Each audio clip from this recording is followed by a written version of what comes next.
Alright guys, I thought I'd do a quick review on my 8P Audi S3 and some of the modifications that I've done to the car since I've owned it. I originally bought it completely standard. As S3s come, mine had a few extra options. One being rear parking sensors, a sunroof, also some had also fitted front parking sensors, not genuine Audi, but a retrofit kit. I'll come around the front and show you. They do look like they were fitted from the factory, but they're definitely retrofit. They're not the best sensors in the world, but they do the job. Since owning it, I've put on a Revo intake, Cobra sports cat downpipe, 18-inch Audi TT wheels I got recently refurbed with Michelin Pilot Sport four tyres at the back, and I've got Michelins to go on at the front as well. It's also been lowered on KW street comfort coilers that are also damping adjustable, brilliant coilovers. But what I do find is if you do go too low on any sort of coilovers that are just a preload, the ride quality does get affected. I've also fitted the smoked facelift rear lights on it as well, which improve the back end a lot. Recently also put on the Heco wind deflectors, which do work well, but when you go over a certain speed, the wind just comes in regardless. The overall stance of the car I think looks perfect now.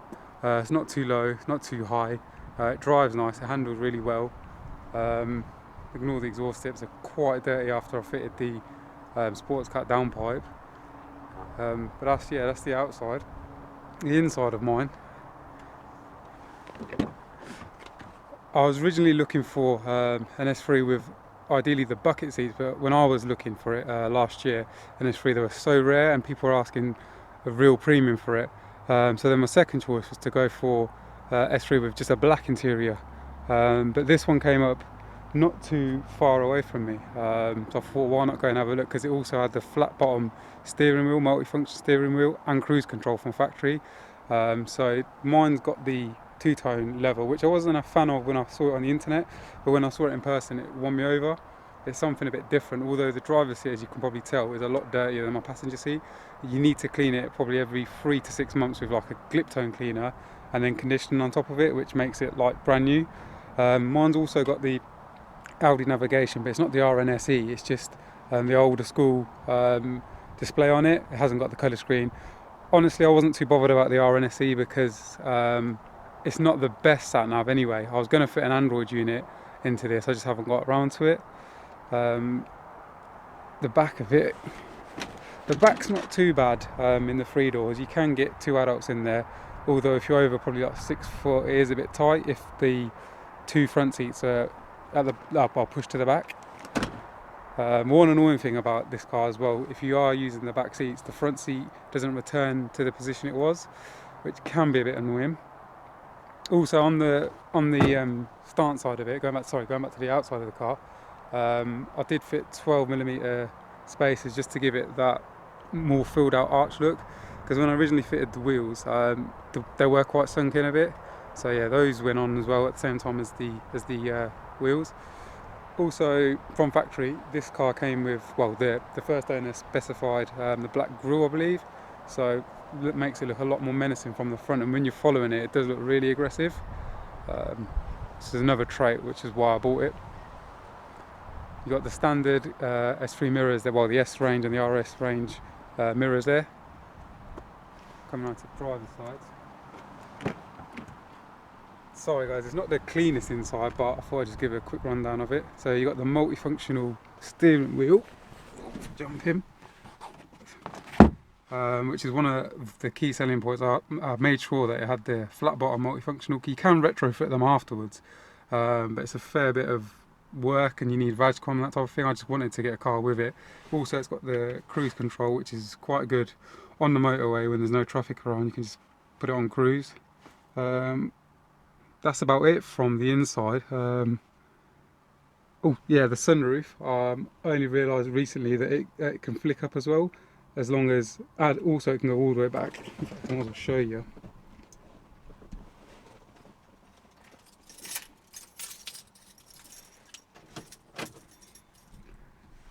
So I didn't realise that mine actually does this. So if you hold and push this one up, it actually flicks the sunroof up, and I didn't realise it can do that till about 2 months ago, and I've owned the car since last year. Also, another good thing with this sunroof is let me just show it. If you turn that all the way around, it will go to that position. If you then hold this a little bit more, it will retract all the way, which is I didn't realise until 2 months ago. We'll shut that again. Someone's also fitted these LEDs in the centre console. They're alright. At night they're not the brightest, they probably need changing. Another thing I didn't realise that this car had until I was just cleaning it about 2 months ago is under the driver's seat on mine. I don't know if it's just S3s or A3s on the 8P, but it's also got a little cubby hole under there. Mine's got a load of rubbish in, sorry about that. Also, the S3 comes with the silver pedals, and I've seen some guys have fitted the rest pedal with a cover as well. I was going to do that, but I just haven't got around to it. Also, on mine you've got my brother fitted the short shift kit for me, and the metal bushings. It makes a huge difference, like I said in my other video. It's a lot more precise and it feels a lot more connected compared to the standard setup that you get in the VAGs. But one massive thing that I'm not a huge fan of the 8P range, it might be the 3-door, it could be the 5-door as well, is the height of the seats. I'm about 6 foot, and the one thing that I'm not a huge fan of is how high the seats sit. I come from a BMW E36 and the seats go right the way down, but on this they sit quite high, even compared to an Audi TT. The Audi TT is perfect, you can sit nice and low in it. In this you feel you're sitting a little bit on top of it. You probably can get other aftermarket pole positions fitted with a lower seat rail, but I wanted to keep the interior original, so I just left it as it is for now. If I open the bonnet and just show you the Revo quickly.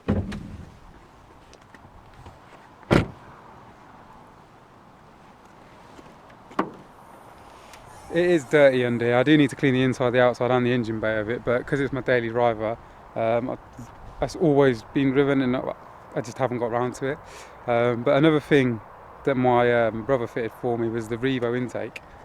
Brilliant intake, makes a really good noise. It's often referred to as a Darth Vader under the bonnet, and it is definitely that. It sounds really good in my opinion. Some owners are not a fan of it, and they think it's too intrusive, but I love it. I'll try and show you the sports cut downpipe. You can't really see it. It's a 3-inch mandrel bent Cobra sports cut downpipe that I put on, mated to the standard catback. It's not the best for flow. If you're going for stage 2 plus with the uprated fuel pump, you probably do want to go for a full 3-inch exhaust system, 3-inch to 2.75 catback, probably from like your Miltech Cobra, BCS. But because I'm not chasing every single brake horsepower out of it, I've just gone for the downpipe on it, and I will get it mapped to stage 2 or maybe 2 plus if I fit the fuel pump to it at a later date. But I need to make my mind up on that. Also, I just remembered how dirty my wheels are. my brother, my brother fitted them, put in Brembo HP 2000 pads, made a huge difference on the stopping power. The only downside of a performance pad is how dirty the wheels get if you really do use the pads. But if you own an S3 and you haven't got the budget to fit our S3 brake pads, 100% you should fit uprated pads as a minimum, and uprated fluid. I've also got the uprated fluid in it, and it makes a huge difference. You can stop from high speed right back down to the speed limit so much quicker without brake fade. So yeah, I recommend that a lot. But like I said, they do give off a lot of dust, as you can see there. There's the colour of my powder coat, which is blacky chrome colour. I will do another video on the car and get the car washed. Well, I'm going to wash the car. I never take the car to the car wash because they just ruin your paint. But I will wash the car, wash the alloys. I try to get the colour of the wheels similar to the mirrors, and when they're clean, they do look their business. But I'll take it out for a quick drive and show you what it goes like. I'll take it for a quick drive to show you my thoughts on it and how it goes. It is standard at the minute with around 265 there standard. This one obviously got a downpipe in the Revo, so it's probably running about 280. Engine management light is on. I can clear it with my code reader, but I forgot to do it. It's on because of the downpipe, but once it gets mapped, that will switch it. Well, whoever I go to get it mapped will switch that off when they map it. Standard, when the car came, you could feel with the standard downpipe the exhaust couldn't breathe as best. Well, it couldn't get rid of the exhaust gases quick enough, because if you've seen what the downpipe on one of these looks like, it's very restrictive. It's got 2 cats and another little silencer. The first cat comes straight out of the turbo, and then there's the cat, and the second one's a bit further down with the second little muffler thing. So it's quite restrictive, and the bends on it are not the best, and it's a small diameter. Also the intake, even on a standard car like mine, standard map should I say, it made a huge difference. It breathes a lot better and it picks up, and it holds the revs a lot better, I think, and it sounds wicked. Another thing is that before I give it the beans, as you say, is I check the oil temp, which is quite good on this car, and the Mark 5 I believe you can do it as well. The Mark 5 GTI, you can check the oil temp. I always make sure it's above 70 and it doesn't go too high as well, obviously because you don't want your oil to go silly hot. It's on 100,000 miles well, 101,000. I bought it around 90. So the suspension, the shock absorbers weren't the best. You could tell they needed doing. Originally I just wanted to get an S3 and put on a set of lowering springs and be done with it, but you could tell if you put lowering springs on knackered shocks, it's not going to give the best riding, it's not going to give the best performance. So I found the KW Street Comfort, which is a mix between a sporty ride and comfort, as the name suggests. They are dampening adjustable, so I can stiffen them if I ever do visit a track. But the one main thing that I found when I bought the car and I was taking it, well, pushing it a little bit, obviously within the speed limits on the road, is the standard pads were giving up really quick. They inspired no confidence whatsoever, so I needed to get them swapped out. And it was well, I wanted to originally put RS3 calipers on with like a Ferrari DS2500 pads, but I didn't have the budget at the time to do that, so I went for the next best thing, which was the upgrading the pads with the fluid. I left the lines. I don't think they do a huge amount, only when you're on a track maybe, when you're really getting on them, do the lines out, because I fitted them to my old E36 and I didn't find they did that much on that car. We'll give it a little bit down this country road.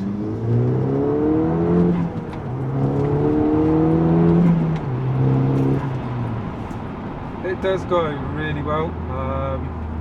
It picks up really well, the KO4 turbo on the S3.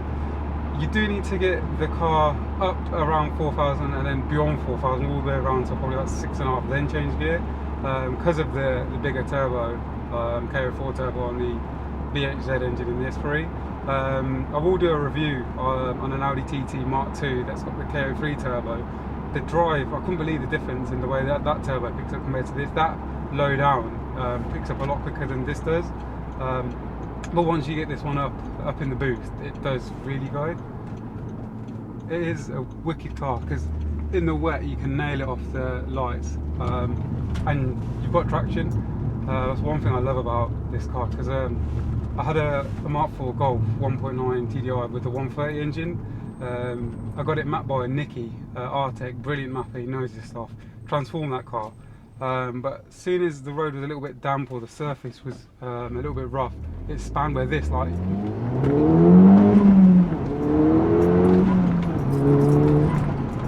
you can nail it, nothing, no spin, no drama, nothing, you're off.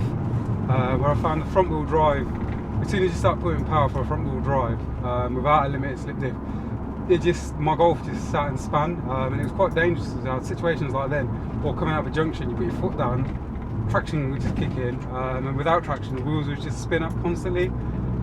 So when I was looking to go to a performance hot hatch, I wanted to go for the Quattro or something else with four-wheel drive, but this was the only real car that ticked all the boxes.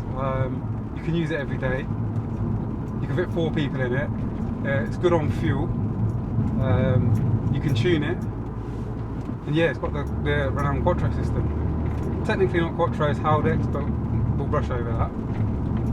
On a rough B road like this, the KWs are good compared to what it was from when I bought it. Obviously, the knackered shocks weren't the best. There's a little tunnel here. We'll give it a few revs.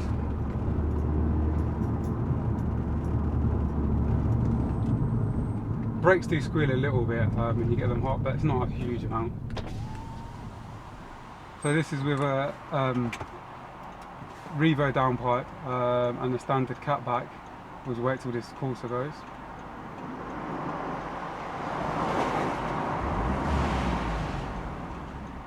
We'll let him go.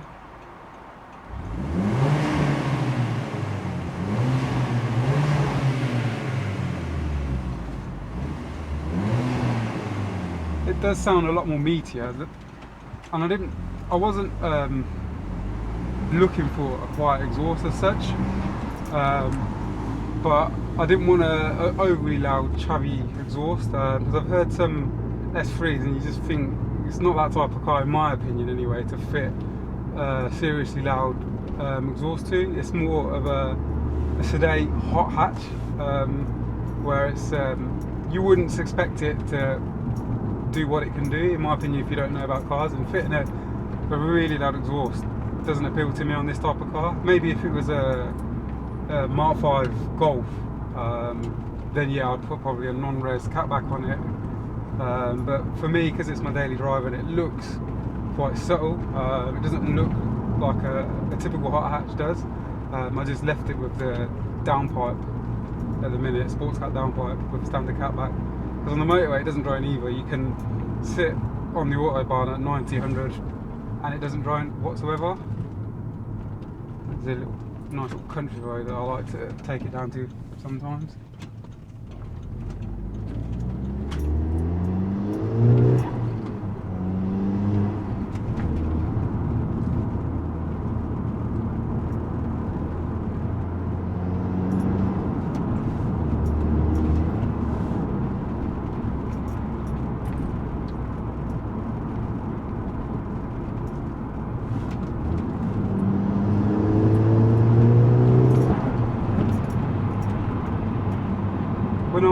Like I said, when I originally got the car, I took it down this road and it scared me because the roll that it had from the standard knackered shock absorbers, it was virgin understeering.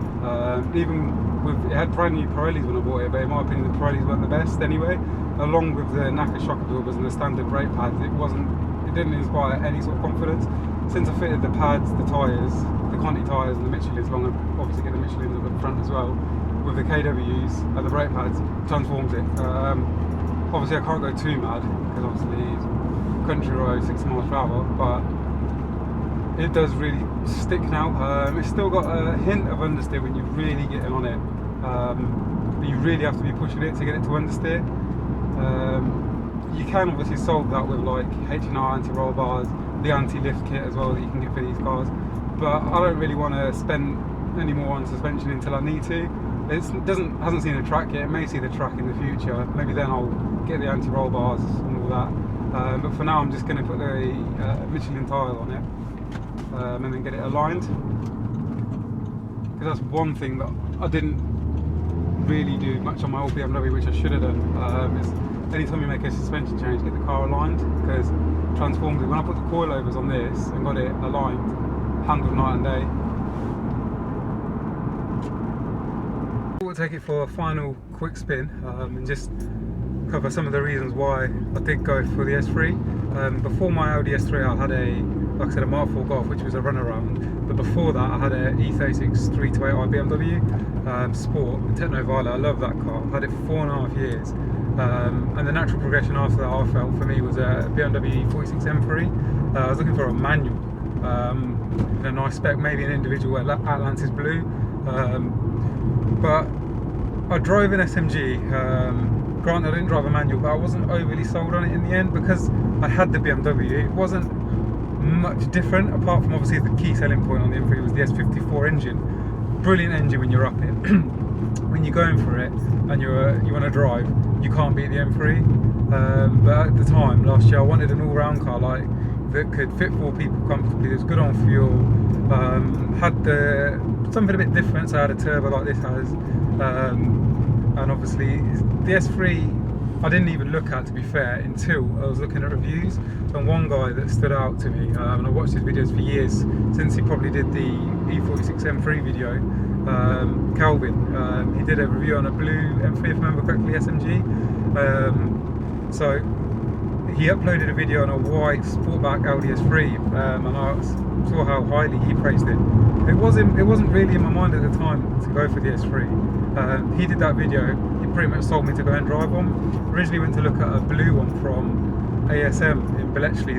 They sell so many cars and so many top-end supercars. Top Garage, I'll put their link in the description. But fortunately, the blue one they had at the time was out my price range. So I started to look around again privately, and I found a lot of dogs that they were described as mint, but they weren't. And then ultimately I found this car in Silverstone, not too far from myself. It had a full Audi service history, and I bought it, and I haven't regretted it, purely because what it can do, and how good of a daily it is. But when you want to drive it, it does go. Cyclists in front, it's the bane of this country road.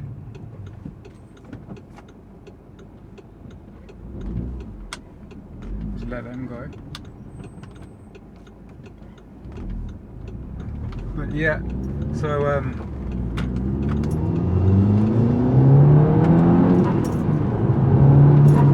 just had to get past those cyclists. But yeah, back to the S3. After driving a few, found this one, went for it. But like I said, when I was going on a country road, my favourite country road, it didn't inspire any sort of confidence, because I originally drove the car just on a dual carriageway, and obviously dual carriageway in town driving, it was fine, but I didn't give it the full beans because obviously the owner was sitting there and he was getting a little bit scared anyway when I was driving it. So only when I bought it a week later, I took it to this country road that I take my cars on. It was didn't inspire confidence, like I said.